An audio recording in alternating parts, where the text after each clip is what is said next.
Selamat siang dan salam sejahtera bagi kita semua. Salam sehat selalu. Ini jam-jamnya rawan, jam-jamnya ngantuk Bapak sekalian. Terima kasih kepada para peserta konferensi internasional yang telah bersedia hadir di ruangan ini. Selamat datang di sesi breakout kedua di kelas B1 yang bertema penguatan karakter untuk membangun kepercayaan sosial di masyarakat yang beragam. Perkenalkan, saya Agus Muhammad Solihin dari Pusat Penguatan Karakter, Kementerian Pendidikan Dasar dan Menengah, akan menjadi moderator sesi siang ini di ruang Japa Shangri-La Hotel. Bapak Ibu sekalian, dalam sesi ini kita akan membahas mengenai penerapan 7 kebiasaan anak Indonesia hebat dan pembelajaran mendalam di jenjang pendidikan dasar dan menengah, sebagai upaya untuk memperkuat kepercayaan sosial dalam masyarakat yang beragam. Ibu Bapak hadirin yang saya hormati, kita akan menyimak bersama dua materi yang akan disampaikan oleh Ibu Bapak narasumber hebat. Narasumber pertama kita perkenalkan, mohon aplausnya nanti untuk memberikan semangat Ibu Ruspita Putri Utami.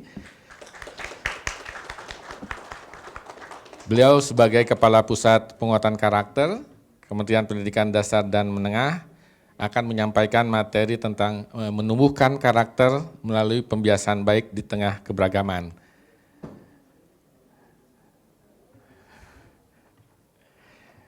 Baik, narasumber kedua kami perkenalkan Bapak Arif Jamali Muiz, selaku staf khusus Menteri Bidang Pembelajaran dan Sekolah Unggul.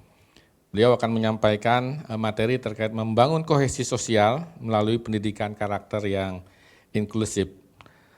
Nah, seperti saya disampaikan di awal, karena di jam rawan, ini sebelum masuk paparan, saya ingin mengajak Bapak Ibu yang hadir di sini untuk mengikuti salam anak Indonesia hebat dengan gerakan ya. Jadi kalau bilang salam anak hebat, sehat, cerdas, berkarakter. Boleh ya ikuti ya? Boleh. Salam anak hebat, sehat, cerdas, berkarakter. Terima kasih Bapak sekalian. Baik, untuk paparan pertama kami persilakan Bapak Arif untuk menyampaikan materinya. Iya, selama 15 menit Pak. Kami persilakan.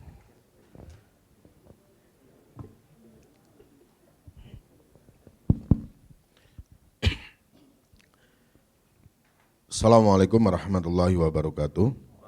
Selamat siang, salam sejahtera untuk kita semua.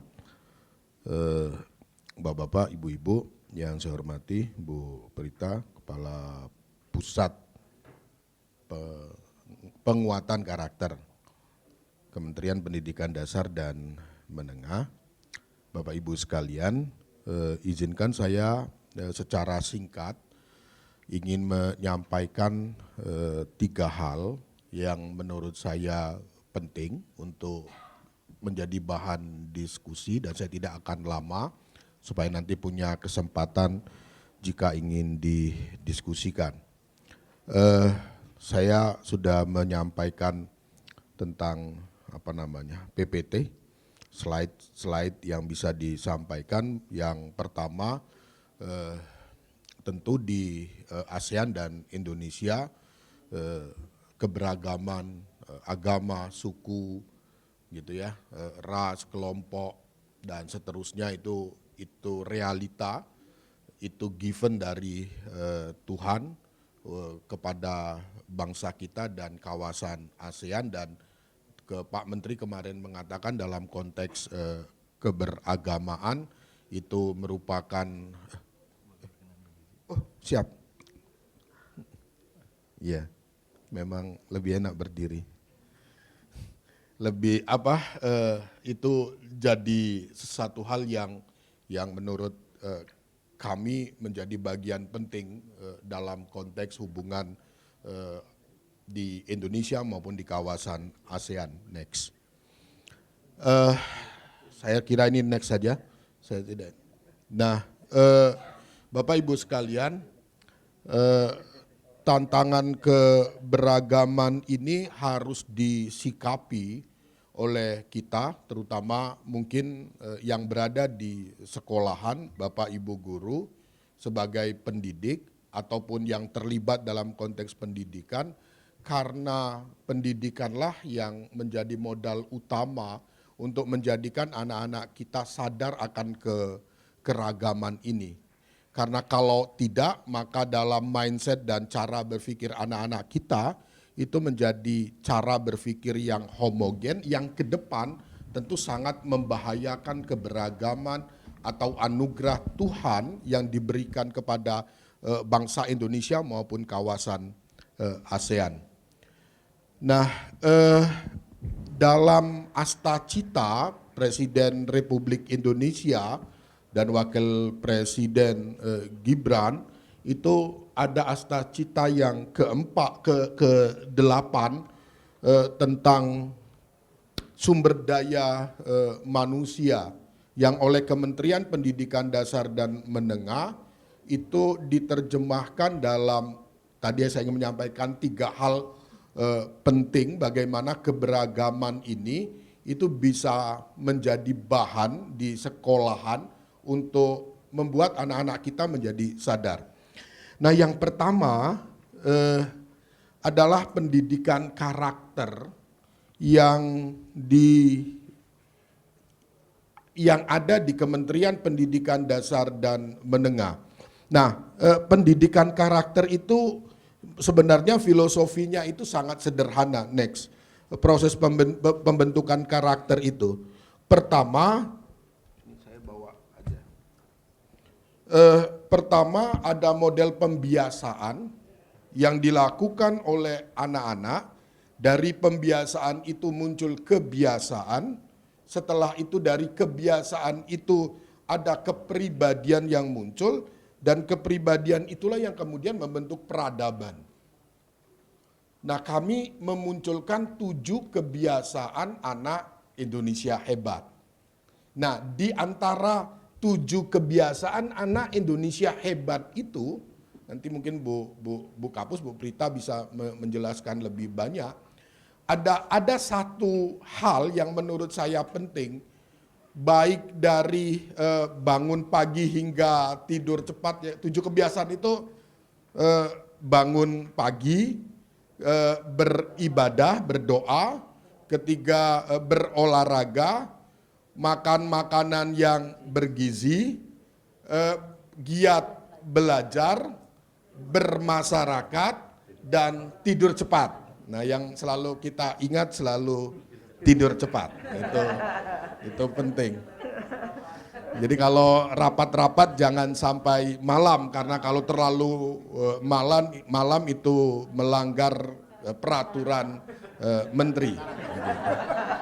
Jadi kalau conference ini itu kalau sampai larut malam itu berarti tidak melanggar 7 kebiasaan anak Indonesia hebat. Tidur cepat. Nah, Bapak Ibu guru, kalau ditanya oleh kepala sekolah kok RPP-nya tidak selesai besok atau berbagai macam administrasi tidak selesai besok pagi, mohon untuk dijawab, saya mengikuti aturan menteri untuk tidur cepat.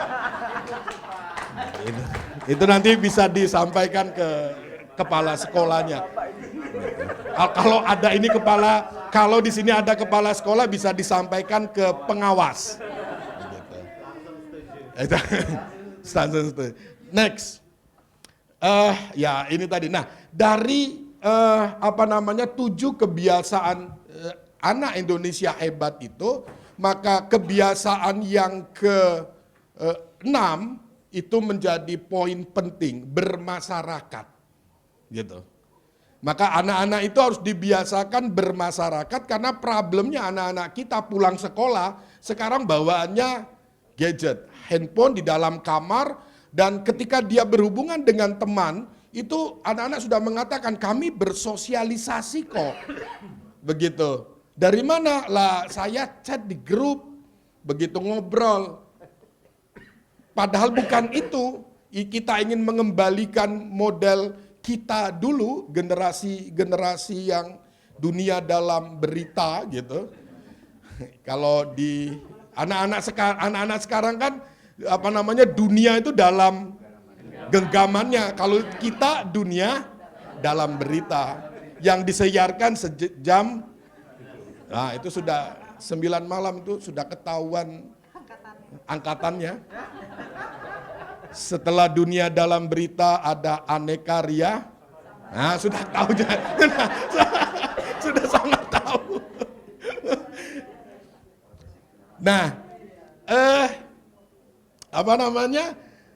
karena itu anak-anak harus dibuat caranya seperti apa mereka harus keluar rumah bermasyarakat.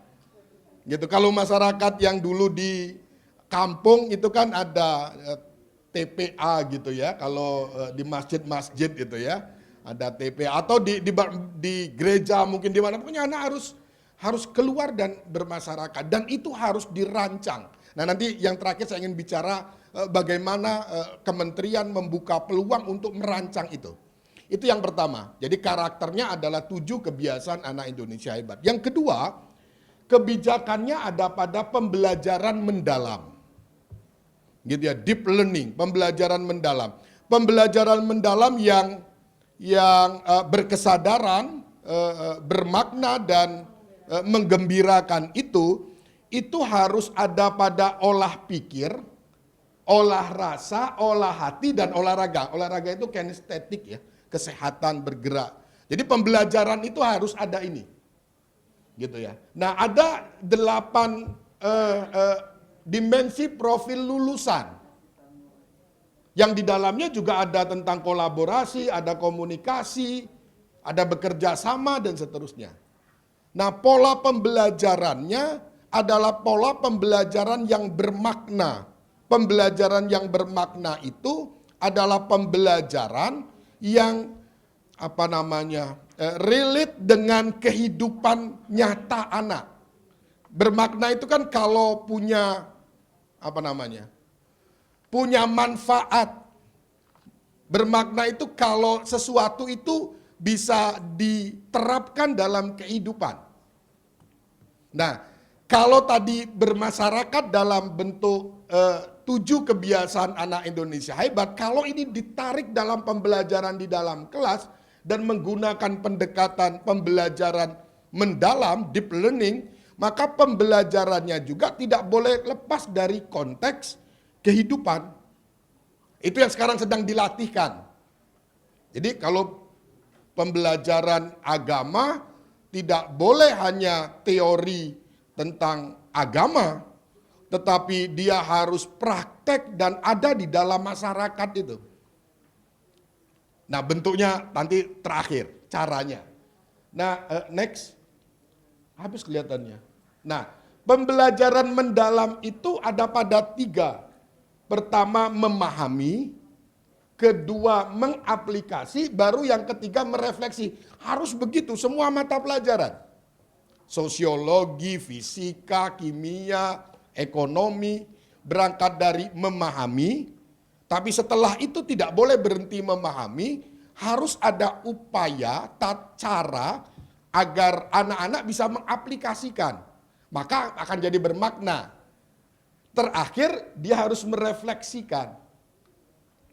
Harus merefleksikan. Nah, poin terakhir saya, karena 15 menit, agar 7 kebiasaan anak Indonesia hebat, dan pembelajaran mendalam ini bisa dilaksanakan dengan baik, maka di struktur kurikulum itu membagi menjadi 2, menjadi 3 sebenarnya. Pertama, dia intrakurikuler, pembelajaran yang menggunakan struktur kurikulum itu. Kedua, dia kokurikuler, yang memang sudah ditentukan dan wajib dilaksanakan. Kokurikuler ini, kalau para guru tentu sangat paham, dulu kita sebut dengan proyek profil pelajar Pancasila. Sekarang lebih tidak hanya profil pelajar Pancasila, tapi ditarik lebih luas dalam bentuk kokurikuler, yang kokurikuler ini itu bisa lintas mata pelajaran dan bentuknya adalah project based learning atau problem based learning. Yang ini di luar jam intra. Jadi dibuat jam sendiri dan itu wajib dilaksanakan. Sehingga kalau mata pelajaran guru ingin membentuk proyek, dia bisa menggunakan jam kokurikuler ini. Lintas mata pelajaran, bisa agama campur dengan matematika, bisa dengan sosiologi, bentuknya based project begitu, yang kemudian dilakukan dan akhirnya anak merasakan. Karena saya guru, saya pernah mencoba project ini.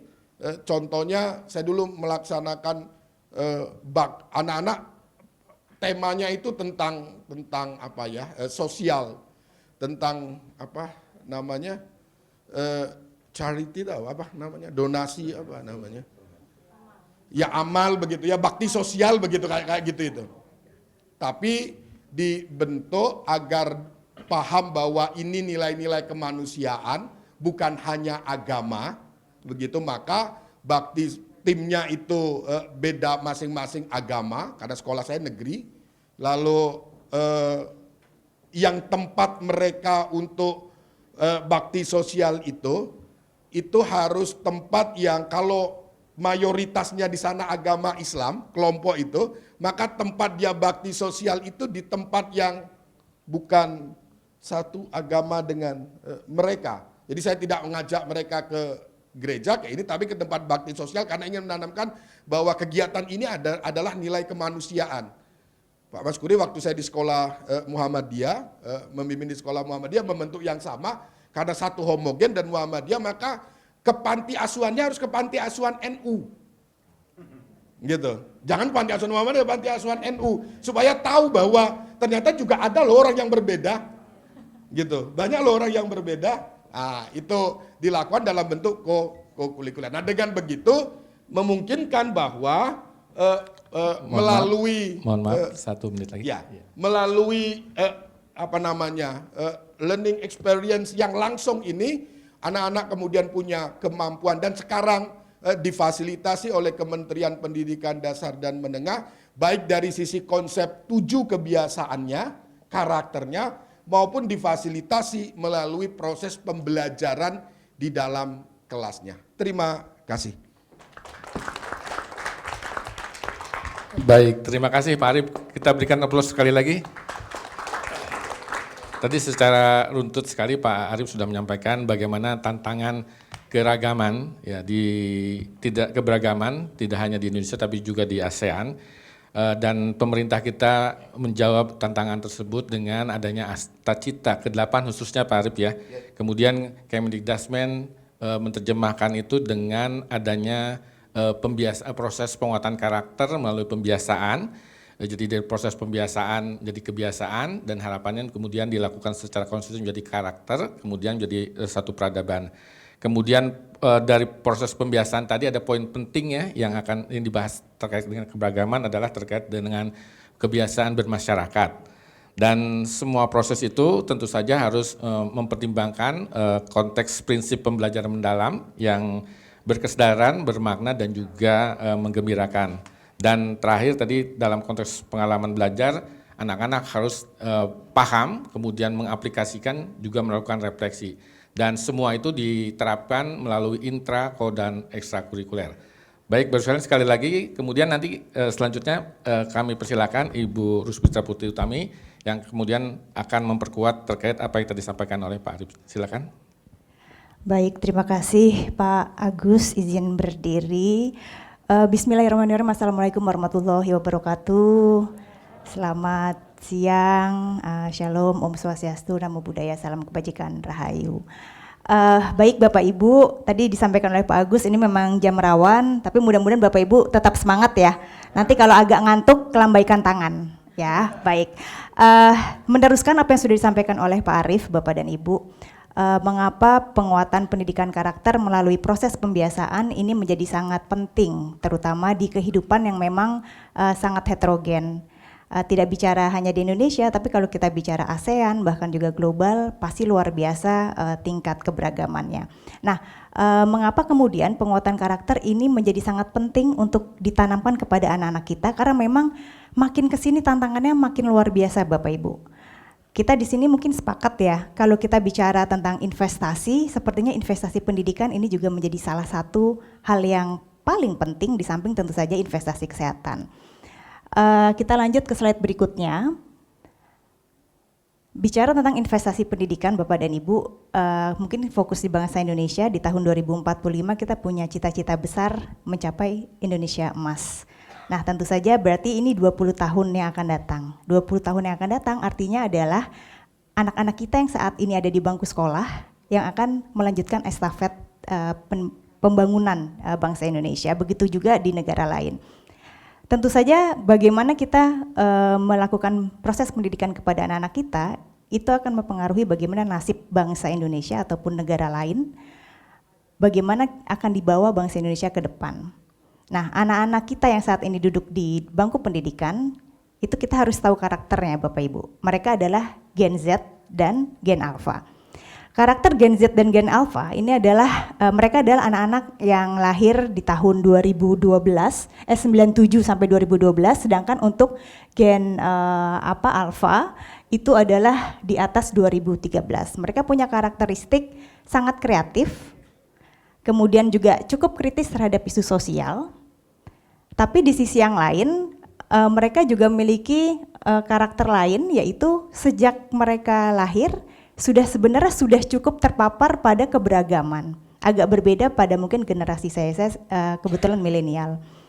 Mereka dari kecil sudah terpapar dengan platform digital, media sosial, media online, sehingga pengetahuan mereka tentang keberagaman sebenarnya sangat terekspos dibandingkan waktu saya dulu. Benar kata Pak Arief, saya kecil hanya tumbuh besar ditemani oleh TVRI. Jadi yang saya tahu bagaimana dunia di luar hanya saya lihat dari satu channel di TVRI. Begitu juga apa yang mungkin saya baca di berita yang waktu itu mungkin hanya di Kompas gitu ya. Sedangkan anak-anak kita berbeda sekali Bapak Ibu. Dari media sosial mereka tahu apa yang terjadi di Korea, apa yang terjadi di Amerika dan yang lain. Jadi memang mereka sudah sangat terekspos dengan keanekaragaman. Namun di sisi lain mereka juga mungkin slide berikutnya ya. Di sisi lain mereka juga menghadapi satu risiko.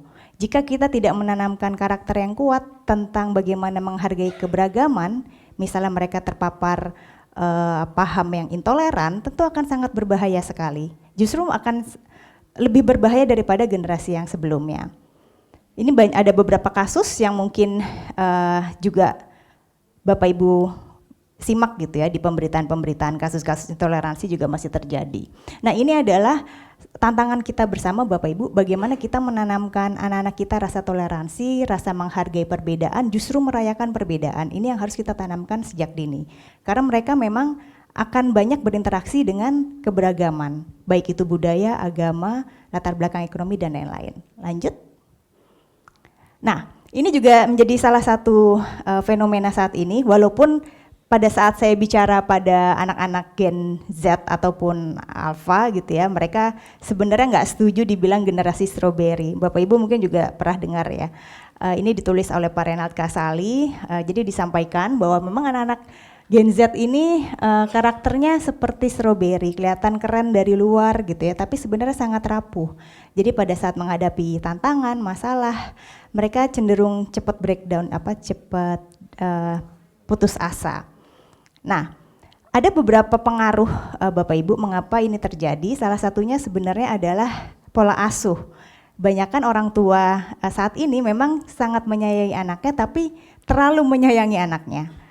Sehingga mereka kadang-kadang karena overprotective, mereka tahu semuanya baik-baik saja, padahal dalam kehidupan tidak selalu baik-baik saja. Sehingga pada saat mengalami masalah, kemudian cepat sekali putus asa. Begitu juga kalau terjadi misalnya ada orang tua yang mencoba membuat anaknya itu hidup dalam sebuah bubble, jadi tidak justru dipaparkan pada keberagaman. Nah, ini justru juga menjadi sangat berbahaya juga gitu ya. Nah, inilah peran orang tua seharusnya sangat penting sejak sedini mungkin justru diperkenalkan dengan keberagaman. Sesimpel misalnya mengajak anak-anak untuk bermain ke rumah tetangga yang mungkin agamanya beda, sukunya beda gitu ya. Nah ini juga tadi yang disampaikan oleh Pak Arief gitu ya. Bagaimana anak-anak kita diberikan kesempatan untuk bisa berinteraksi dengan orang-orang lain yang latar belakangnya beda, ini yang akan menimbulkan rasa toleransi dan juga empati. Lanjut. Nah, mengapa habituasi sangat penting Bapak Ibu, mengapa proses pembiasaan ini sangat penting, tadi sudah disampaikan oleh Pak Arief bahwa proses pembiasaan akan membentuk kebiasaan, kebiasaan akan membentuk karakter, dan jika itu dilakukan secara kolektif akan membentuk peradaban. Dari berbagai kajian, baik itu kajian agama, sociological perspective, psikologis, dan juga neuroscience, ini memang menunjukkan pembentukan karakter manusia itu sejatinya melalui proses pembiasaan Bapak Ibu. Yang menarik misalnya dari kajian neuroscience, ada bagian di otak kita yang namanya basal ganglia. Itu adalah bagian otak yang meregulasi pola kebiasaan yang secara otomatis. Jadi itu kalau bisa menganalogikan, sistem-sistem saraf yang ada di bagian basal ganglia, semakin kita melakukan sesuatu secara berulang, sistem sarafnya akan semakin hidup Bapak Ibu, jadi membangun koneksi. Nah itulah sebabnya mengapa jika kebiasaan itu kita lakukan secara konsisten, secara tidak langsung itu sudah ada di alam bawah sadar kita. Sebagai contoh analoginya, setiap hari saya bangun jam 5 pagi, walaupun saya nggak nyalakan alarm, selelah apapun saya lembur misalnya malam hari, jam 5 biasanya saya akan bangun dengan sendirinya. Itu salah satu contoh analogi ya, pasti akan ada banyak sekali contoh-contoh yang lain. Lanjut saja. Nah, saat ini Bapak Ibu kami sadar bicara tentang penguatan karakter, menanamkan rasa toleransi tidak mungkin hanya dilakukan oleh kementerian ataupun Pemda, tapi butuh kolaborasi yang disebut dengan ekosistem pendidikan. Dulu kita mungkin mengenal tripusat pendidikan Bapak Ibu ya, keluarga, masyarakat, sekolah. Nah saat ini di era digital, ada satu pilar yang ditambah oleh Pak Menteri, yaitu adalah pilar media. Mengapa pilar media penting? Karena memang di era digital saat ini pola pikir, behavior, perilaku, nilai yang diyakini oleh anak ini juga sangat dipengaruhi oleh media. Apa informasi yang mereka serap, apa informasi yang mereka dapatkan dari media, itu justru yang sangat cukup signifikan mempengaruhi bagaimana pola pikir anak-anak kita. Tadi disampaikan oleh Pak Arief, tadi dunia di dalam genggaman, itu yang juga mungkin jadi fenomena menarik kita lihat ya Bapak Ibu, bagaimana durasi interaksi anak-anak kita kepada orang tuanya, kepada gurunya, kepada temannya mungkin lebih sedikit dibandingkan interaksi mereka di dunia digital atau platform online. Seringkali juga bahkan kita lihat dalam satu keluarga komunikasinya via WhatsApp. Jadi anak-anak berapa jam di rumah hanya hidup di ruangan 3x3 meter, untuk makan pun disuruh orang tuanya lewat WhatsApp, kemudian butuh sesuatu lewat WhatsApp gitu. Jadi tidak ada interaksi positif secara langsung gitu antara anak-anak dengan anggota keluarga. Nah ini juga menjadi satu fenomena yang saat ini kita juga amati. Lanjut saja. Ya. Untuk memperkuat gerakan 7 kebiasaan anak Indonesia hebat, Bapak Ibu, saat ini sudah ada surat edaran bersama 3 menteri, tidak hanya Mendikdasmen, tapi juga Menteri Agama dan juga Menteri Dalam Negeri. Ada 3 hal yang diatur. Yang pertama adalah bagaimana 7 kebiasaan anak Indonesia hebat ini menjadi sebuah gerakan dalam ekosistem pendidikan. Kemudian juga ada pertemuan pagi ceria dan juga penguatan karakter melalui kegiatan kepanduan dan juga ekstrakurikuler lainnya. Lanjut saja. Ya, yang ini mungkin akan saya skip karena tadi sudah disampaikan oleh Pak Arief Jamali dan mungkin Bapak Ibu juga mayoritas sudah paham gitu ya apa saja 7 kebiasaan yang terlihatnya seakan-akan menjadi aktivitas harian yang sederhana, tapi jauh dalam dari itu sebenarnya sangat mempengaruhi pembentukan karakter, mulai dari disiplin, menghargai waktu, empati, mau bekerja sama, menghargai diri, menghargai orang lain. Nah lanjut ke yang berikutnya, ini adalah satu hal yang juga didorong oleh kementerian saat ini, bagaimana anak-anak kita mau berinteraksi dengan teman-temannya dan proses pembentukan karakter ini melalui kegiatan ekstrakurikuler. Saat ini kita lihat bersama banyak sekali anak-anak kita yang memiliki energi yang luar biasa, memiliki minat bakat yang juga luar biasa, dan tentu saja ini harus kita arahkan secara positif. Salah satunya adalah bagaimana anak-anak kita mau mengikuti kegiatan ekstrakurikuler di sekolah dengan berbagai jenis ya, sains, kemudian olahraga, ekstrakurikuler keagamaan. Nah, ini adalah salah satu bentuk yang juga saat ini kita dorong Bapak Ibu, sehingga besar harapan kami Bapak Ibu yang ada di sekolah bisa memetakan sebenarnya apa minat bakat putra-putri di sekolah, sekaligus juga menyediakan ekstrakurikuler yang memang relevan yang bisa menampung minat dan bakat anak-anak. Lanjut saja. Nah, terkait penguatan karakter, bahkan ini sudah kita lakukan sejak hari pertama anak-anak bersekolah. Kita kenal sebagai masa pengenalan lingkungan sekolah. Di tahun 2025 kita mulai memperkenalkan MPLS ramah, yang mana MPLS ini pendekatannya menjadi berbeda di tahun 2025. Aktivitasnya syarat dengan penguatan karakter. Jadi tidak hanya memperkenalkan lingkungan sekolah, tapi juga justru sejatinya anak-anak ini sudah kita latih untuk mau lebih mengenal dirinya, mengenal teman-teman barunya, mengenal gurunya, dan juga mengenal lingkungan sekolahnya. Karena dengan memiliki kemampuan untuk mengenali 3 komponen ini, mengenal diri, mengenal teman, mengenal lingkungan, itu sejatinya menimbulkan rasa sayang, empati, rasa menghargai atas perbedaan. Nanti ada beberapa aktivitas yang bisa kami tampilkan. Lanjut saja. Nah, ini adalah contoh bentuk salah satu aktivitas yang ada pada saat MPLS ramah, di mana ada satu kegiatan yang menjadi forum perjumpaan bagi anak-anak pada saat MPLS selama 105 menit. Secara durasi tidak lama, tapi anak-anak diajak untuk bermain secara menyenangkan. Tapi dari forum aktivitas itu anak-anak bisa saling mengenal. Selama ini mungkin kalau anak-anak di dalam satu kelas mungkin hanya mengenal temannya itu berdasarkan apa yang dia lihat. Jadi kalau misalnya si A ditanya, apakah kamu kenal teman kamu yang si B? Iya kenal. Anaknya seperti apa? Iya rambutnya keriting, kulitnya kuning langsat. Jadi hanya lihat secara fisik. Tapi mungkin pada saat mereka di kelas kurang ada interaksi yang mendalam untuk saling mengenal. Nah, inilah yang ingin kita ubah Bapak Ibu, di mana sejak hari pertama mereka sekolah di sekolah baru, mereka benar-benar berinteraksi secara dalam untuk saling mengenal, karena dari mengenalah inilah menjadi modal awal anak-anak kemudian untuk mengetahui, oh ternyata kita hidup beraneka ragam. Saya sukanya warna merah, teman saya suka yang warna kuning, dan gak apa-apa berbeda. Karena masing-masing punya preferensi, kita saling menghormati. Nah, itu sebenarnya hal-hal sederhana yang bisa kita tanamkan bahkan sejak hari pertama anak itu sekolah. Lanjut.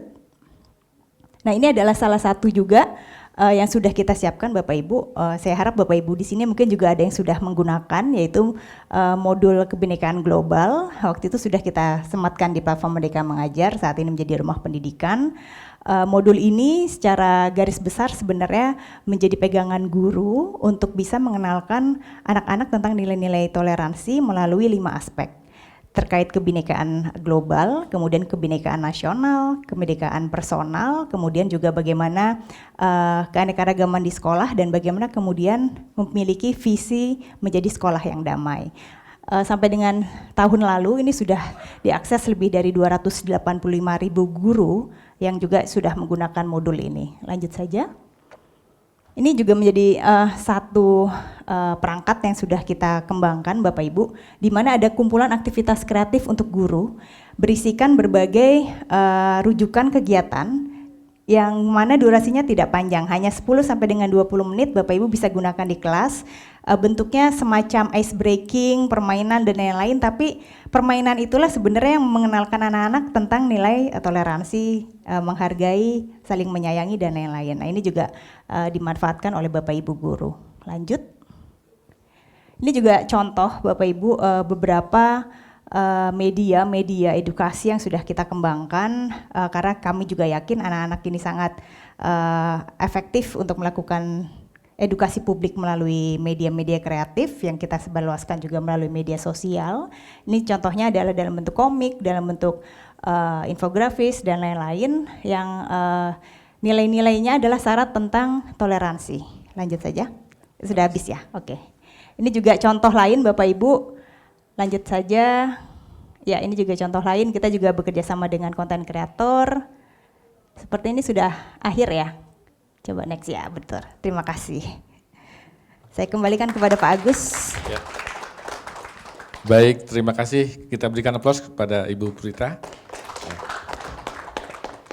Dia tadi sudah menyampaikan bagaimana mengapa penguatan pendidikan karakter ini penting, kemudian juga mengapa kita pilih kebiasaan tadi, kemudian juga bagaimana salah satu strateginya itu melibatkan catur pusat pendidikan, juga ada dukungan dari kementerian lain, khususnya dalam konteks surat edaran bersama. Kemudian tadi disampaikan juga praktek baik di MPLS Bu ya, dan juga terkait dengan berbagai sumber belajar tentang kebinekaan. Baik Bapak Ibu, kita telah mendengarkan paparan dari 2 narasumber terkait penguatan karakter untuk membangun kepercayaan sosial di masyarakat yang beragam. Sekali lagi terima kasih kepada para narasumber. Kini kita masuk ke sesi diskusi dan tanya jawab. Bagi Bapak Ibu peserta yang ingin bertanya, dipersilakan angkat tangan, menyebutkan nama dan asal organisasi, kemudian pertanyaannya ditujukan kepada siapa. Dan harapannya nanti mohon langsung pada poin-poin pertanyaan saja. 3 pertanyaan dulu, 3 penanya dulu. Baik. Silakan yang pertama dulu, kedua, ketiga ya. Hah? Ibu sweet. Bapak dulu nanti Ibu berikutnya. Silakan. Baik, terima kasih atas waktunya. Perkenalkan saya Dwijo dari Perkumpulan Acarya Hindu Nusantara. Terkait apa yang disampaikan oleh Pak Arif maupun Ibu Prita tentang 7 kebiasaan anak sehat Indonesia. Ya, dan itu harus didukung dengan 4 pilar pendidikan tadi. Nah, apa yang terjadi di kita khususnya, penerapan itu tentu tidak bisa dilakukan oleh satu pihak dari sekolah saja. Tentu harus ada kolaborasi dengan orang tua. Nah, bagaimana memantau kegiatan anak ketika masih di lingkup keluarga? Itu yang pertama. Yang kedua, belakangan ini kita dikejutkan dengan adanya bom di SMA 72. Itu dilakukan oleh siswanya sendiri. Nah, terkait dengan itu bagaimana dengan penegakan dalam arti untuk memperbaiki karakter yang anak didik yang sudah rusak seperti itu. Artinya kita dikejutkan dengan hal-hal yang tidak terduga. Satu hal yang paling penting lagi adalah pendidikan karakter itu tidak bisa dilaksanakan secara serta-merta, tetapi harus dilaksanakan secara berkesinambungan. Seperti halnya ketika kita dulu sekolah, kita untuk menyalip guru naik sepeda ontel saja kita tidak berani. Kita harus nyari tikungan untuk supaya tidak ketahuan oleh gurunya. Bahkan ketika guru datang, kita berebut untuk memarkirkan sepeda maupun ngambil tasnya. Nah, artinya pendidikan karakter zaman dulu menurut saya lebih bagus. Jadi kenapa tidak dilanjutkan yang sudah bagus sehingga tidak berubah-ubah terus? Karena apa? Ketika setiap kali ganti pimpinan, kebijakan berubah lagi, bahkan gurunya yang malah pusing. Itu. Baik. Terima kasih gitu aja Pak. Baik, terima kasih Pak Dwijo. Selanjutnya silakan Pak. Assalamualaikum warahmatullahi wabarakatuh. Waalaikumsalam. Perkenalkan, nama saya Eka, guru dari SMA Negeri 7 Bandung. Bapak Ibu, pertanyaan saya untuk kedua narasumber. Saya pengen menyampaikan bahwa banyak siswa saya yang melanggar 7 kebiasaan anak Indonesia hebat, Pak. Ya, terutama tidur cepat. Ya, itu banyak sekali sehingga hampir setiap hari lebih dari 30 siswa kami itu terlambat. Itu yang masuk, yang memiliki mental yang bagus, dia walaupun terlambat tetap masuk. Tapi banyak juga yang sakit. Sakitnya bukan karena sakit berat, karena mungkin ngantuk begitu akhirnya sakit. Dan orang tuanya pun menganggap itu memang sakit. Diselidiki ternyata mayoritas mereka kena ini fenomena doom scrolling. Jadi malam itu main media sosial sampai tidak kerasa, ya begitu. Dan ini Pak, sehingga penyebab pertama tadi banyak yang tidak hadir sekolah. Kemudian yang kedua, dari ini anak-anak sehingga belajar di kelas itu menerapkan pembelajaran mendalam, Pak. Mendalamnya tidur mereka. Ya. Jadi terimplementasi pembelajaran mendalamnya. Iya. Dan yang lebih parahnya lagi adalah terhadap emosional siswa, Pak. Mereka yang kurang tidur itu sensitif, gesekan kepada siswa dan guru, sehingga banyak mereka yang berani ketika kesenggol dikit baper, ditegur sedikit sama guru, akhirnya dia melawan. Nah itu bagaimana solusi dari Bapak Ibu? Terima kasih. Assalamualaikum warahmatullahi wabarakatuh. Waalaikumsalam warahmatullahi wabarakatuh. Satu lagi, silakan Pak.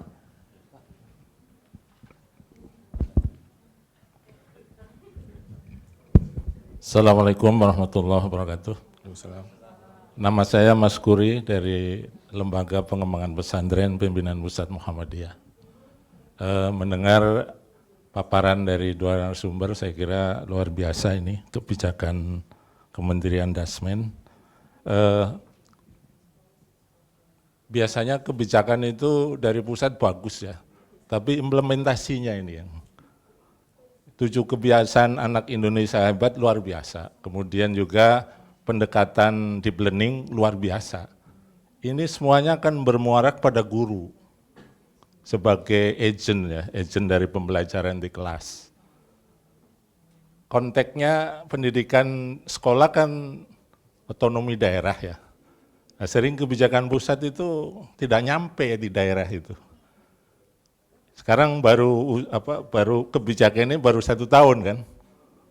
Bagaimana? Apakah sudah ada evaluasi seperti apa gambaran implementasi 7 kebiasaan anak Indonesia hebat dan juga pendekatan pembelajaran deep learning.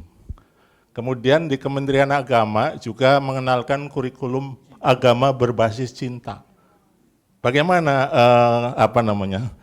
integrasi korelasinya ada 2 kebijakan ini. Di satu sisi Kementerian Dikbud ada 2 kebijakan, di Kementerian Agama ada kebijakan kurikulum berbasis cinta. Jangan sampai nanti 2 kebijakan ini tidak saling terintegrasi ya.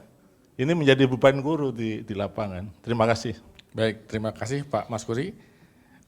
Ada beberapa pertanyaan dari Pak Dwijo, Pak Eka dan Pak Mas Kuri. Mungkin dari Pak Arif dulu, kami persilakan. Saya sambil duduk aja ya. Karena jawab pertanyaan. Pak Dwijo, benar Pak, sepakat bahwa tidak mungkin 7 kebiasaan itu hanya di sekolahan. Karena kalau lihat dari 7 itu, yang bisa di sekolahan hanya belajar, giat belajar. Itu tok kelihatannya. Yang lainnya ya tentu bisa kalau dipaksa-paksakan, tapi bangun pagi kan tidak memungkinkan di sekolahan. Nah, oleh karena itu tadi yang disampaikan oleh Bu Pusprita bahwa catur, sekarang 4 ya, pusat pendidikan itu, 4 pusat pendidikan itu yang kemudian memang harus menjadi sebuah ekosistem pendidikan yang tidak mungkin berdiri sendiri.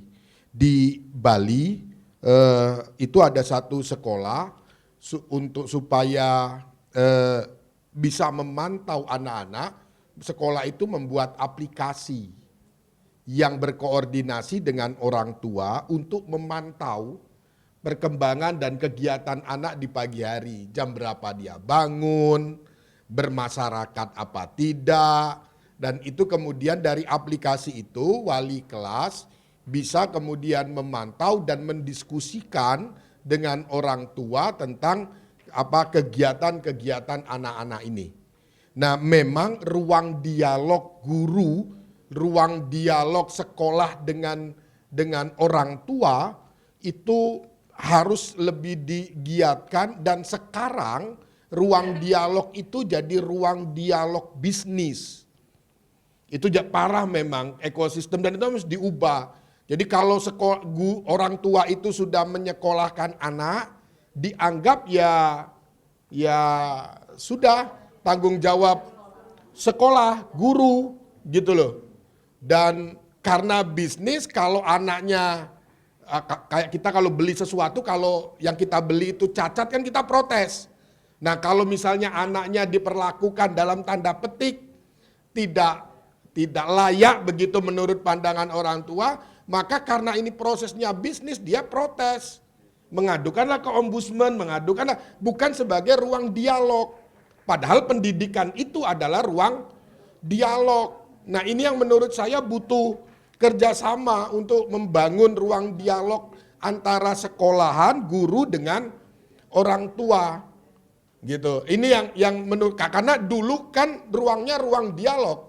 Karena guru dianggap sebagai sosok yang yang wah begitu, yang ini, sehingga kalau orang tua ada sesuatu kan nanyanya ke guru ketika ada sesuatu. Nah sekarang ada perubahan budaya. Nah ini menurut saya penting Pak, menurut saya bareng-bareng untuk memunculkan itu lagi, sehingga 7 kebiasaan ini bisa kita laksanakan. Teknisnya bisa sekolah punya macam-macam. Kalau di TK mungkin dengan buku penghubung itu ya, jurnal, ada yang menggunakan aplikasi, ada teknis bisa.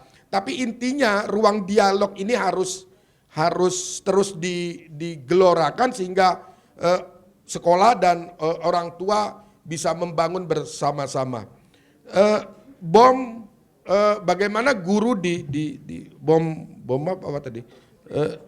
SMA Negeri 72. Begini, saya tidak ingin ke bomnya itu. Sekarang kebijakannya adalah semua guru, jadi guru itu kan ada 2 tugas utama. Satu dia mengajar, yang kedua dia membimbing. Itu dalam undang-undang dan memang itu tugas guru. Nah sekarang yang ada itu hanya yang diakui mengajar. Dengan 24 JP itu. Gitu. Jadi kalau guru sudah mengajar 24 JP, sudah dianggap selesai. Nah yang membimbing diserahkan ke BK. Maka BK ini jadi tumpukan masalah. Tumpukan masalah, guru matematika mengajar di dalam kelas, lalu ada masalah tidak diselesaikan oleh guru matematika. Karena dia dianggap tidak membimbing, sudah cukup mengajar, masalahnya dilimpahkan ke guru bimbingan konseling. Nah sekarang kebijakannya semua guru itu adalah guru pembimbing. Maka adalah sekarang namanya guru wali. Kebijakannya supaya guru itu dua-duanya jalan. Sebagai pengajar dan sebagai pembimbing, dia tahu. Nah guru wali itu yang satu guru, kalau di universitas itu ada dosen wali itu ya, yang pembimbing akademik. Nah sekarang ini namanya bukan, dia tidak di akademik, tapi lebih sebagai pembimbing. Dari kelas, kalau SMA kelas 10 sampai kelas 12 itu terus. Misalnya satu guru membimbing 10 atau 20 anak. Dia kan banyak guru ngomong ke saya, ini nambah-nambahi beban guru. Enggak. Ini tidak nambahi beban. Ya memang itu tugas guru. Gitu loh. Yang selama ini dikesampingkan.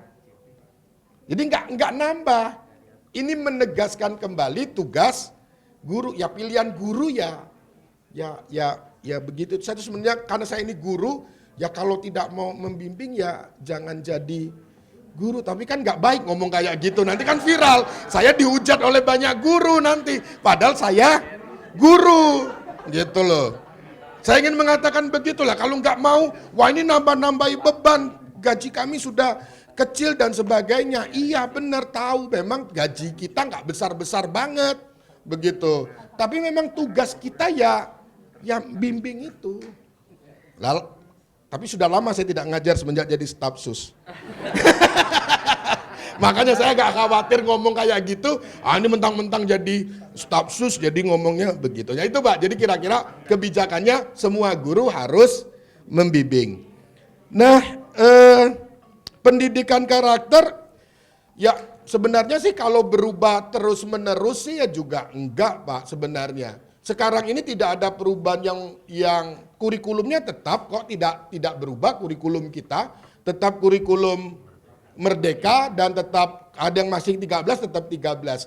Nah, hanya sekarang menurut saya pola pendidikannya yang memang harus berubah karena zamannya berubah. Karena kalau tidak berubah akan terjadi benturan ke budaya yang itu lebih gawat. Anak tadi yang dijelaskan oleh Bu Prusprita gitu, anak generasi Alpha dan generasi Z, budayanya berbeda dengan kita. Bahwa sopan santun, bahwa berkeadaban, bahwa menghargai yang lebih tua itu nilai dasar. Cuman menanamkannya harus disesuaikan dengan kondisi zaman. Nggak bisa lagi sekarang nampar anak. Gawat. Bisa demo seluruhnya. Jadi sekarang caranya yang harus lebih kekinian, harus lebih. Nah sekarang model-model pelatihannya kementerian juga kita buat lebih kekinian. Ada gamifikasi itu supaya nilainya sama, tapi caranya yang berbeda. Pak, apa tadi? Tadi Mas Eka, Harari di dalam bukunya Homo Deus mengungkapkan ada agama baru yang disebut sebagai agama data, yang itu terwujud dalam bentuk scrolling itu. Jadi agama itu kan mendoktrin orang untuk melakukan sesuatu. Nah, kata Harari, algoritma yang dia sebut sebagai agama baru, agama data itu menjadikan orang tunduk dan patuh terhadap scrolling itu, dan itu menggunakan cara berpikir psikologis otak yang senang satu tapi pendek. Ketika dia senang satu pendek selesai, dia ingin mencari kesenangan lain terus sampai malam, dan itu memang bahayanya. Nah kebijakannya ya sebenarnya 7 kebiasaan anak Indonesia hebat itu.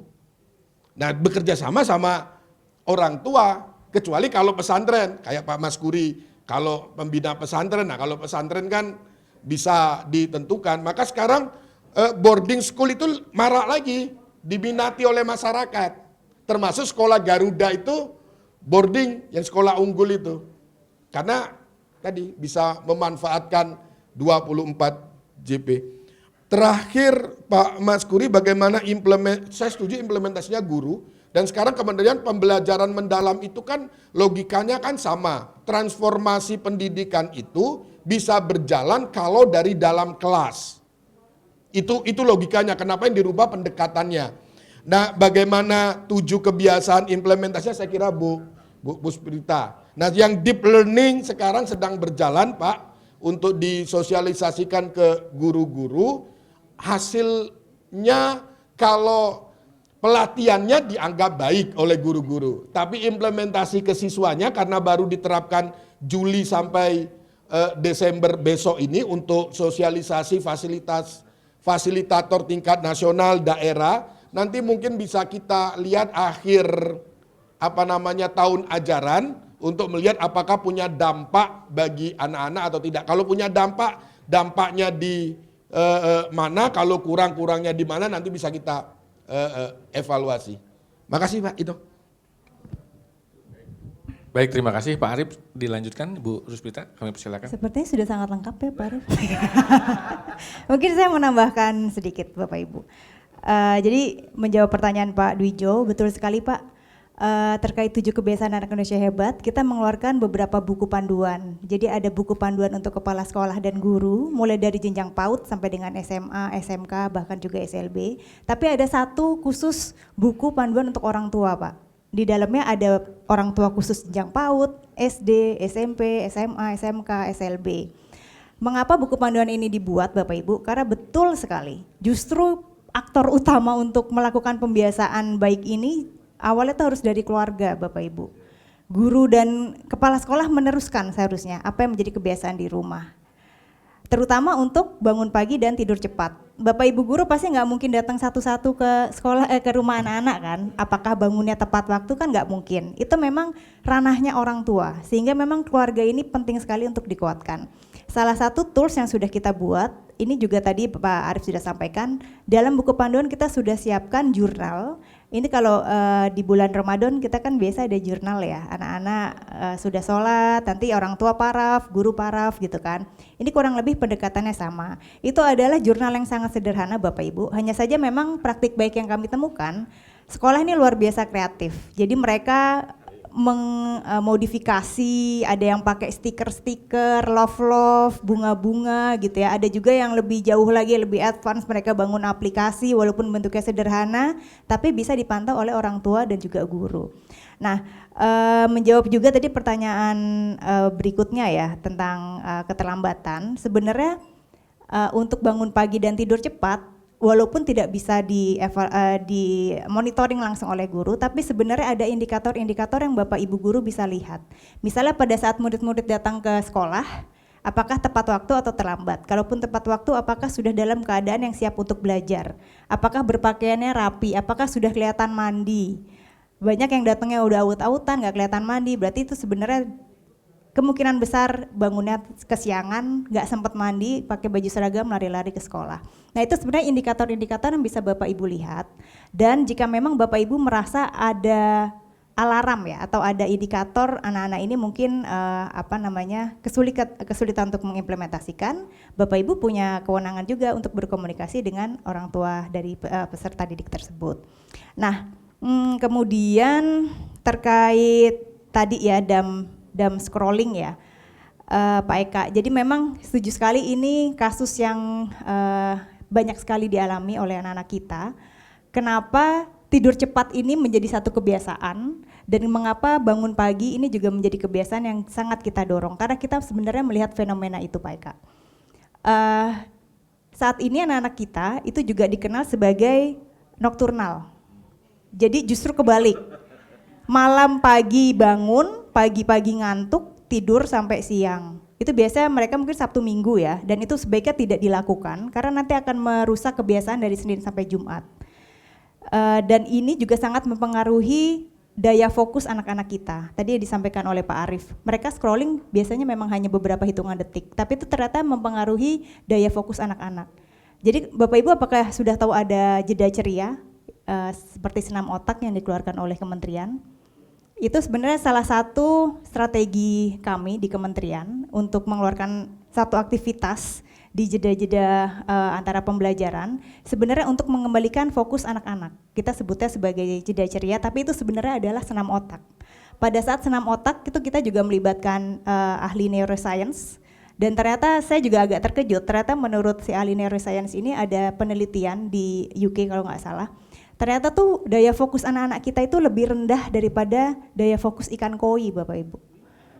Jadi bayangkan betapa singkatnya daya fokus anak-anak kita. Nah ini kan juga menjadi satu hal yang harus kita mitigasi dari sekarang. Kalau saya boleh usul ya Pak Eka, apakah di sekolah Bapak ini ada program seperti mendatangkan guru tamu atau narasumber ahli gitu ya Pak? Jika memungkinkan misalnya menghadirkan satu psikolog misalnya, menyampaikan betapa bahayanya tadi gitu ya, jika anak-anak tidak bisa meregulasi dirinya. Brain rot, belum lagi adiksi game online, Bapak Ibu ini juga jadi fenomena yang luar biasa. Kami temui juga bahkan ada beberapa anak-anak yang saat ini masuk rumah sakit jiwa karena adiksi game online. Dan itu ternyata adiksi game online, adiksi pornografi, saya juga baru tahu ya, itu ternyata juga jauh lebih merusak sel otak daripada narkoba. Jadi ini juga menjadi satu hal yang harus kita mitigasi bersama-sama. Kemudian Pak Mas Guri terkait dampak ya dari kebijakan, seringkali memang kebijakan yang dibuat seakan-akan sangat ideal, tapi implementasinya sangat tergantung pada komitmen semua pihak. Mulai dari pemerintah daerah, mulai dari sekolah, mulai dari orang tuanya, masyarakat di sekitar anak-anak, media juga sangat berpengaruh. Temuan menarik kami Pak terkait gerakan 7 kebiasaan anak Indonesia hebat, karena di pertengahan tahun kemarin kami sudah melakukan evaluasi baseline, ada beberapa temuan menarik. Bapak Ibu bisa tebak dari 7 kebiasaan anak Indonesia hebat, kebiasaan apa yang paling bermasalah di anak-anak kita? Ada yang bisa tebak Bapak Ibu? Makan sehat bergizi. Ada lagi? Belajar. Ada lagi Bapak Ibu? Bangun pagi.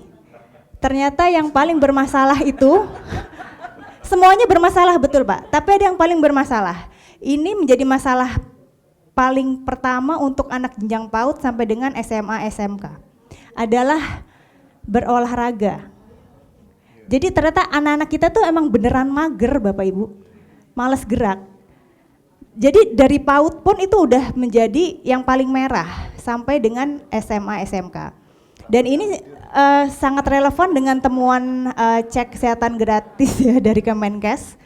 Temuannya itu kan anak-anak kita itu kebugarannya juga sangat bermasalah ya. Jadi memang sangat berkaitan dengan anak-anak kita itu secara fisik sangat tidak aktif.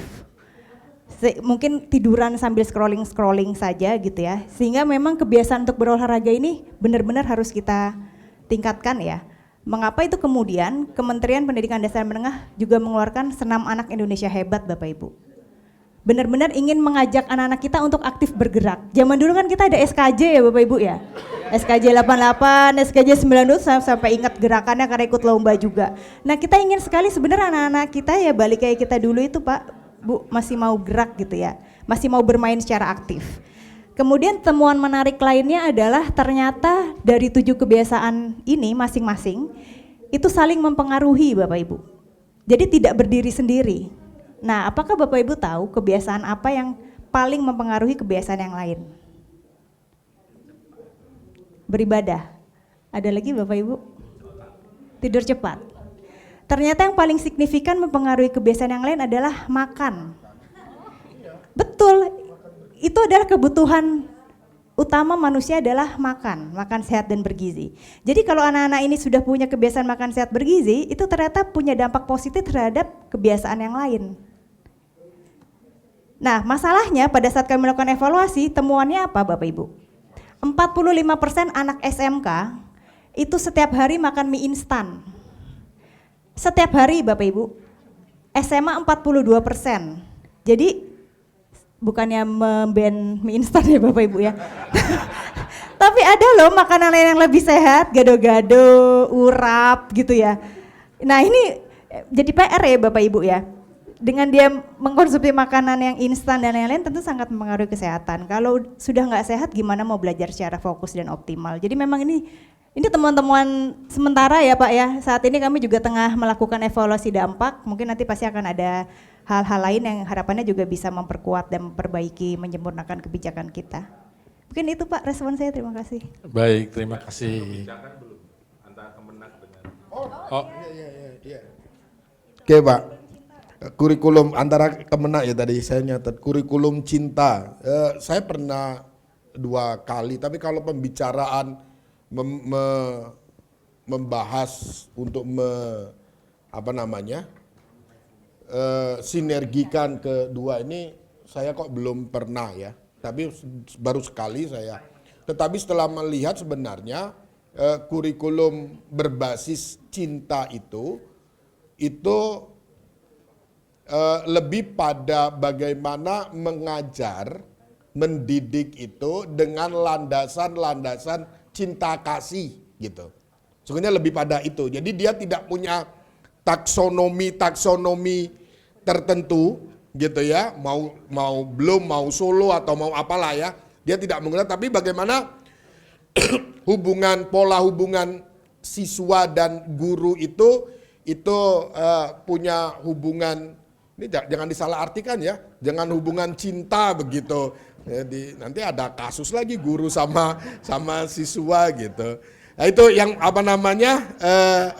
itu Pak Baskuri. Jadi sangat memungkinkan kalau diintegrasikan antara deep learning sama kurikulum cinta. Nah itu anunya Pak.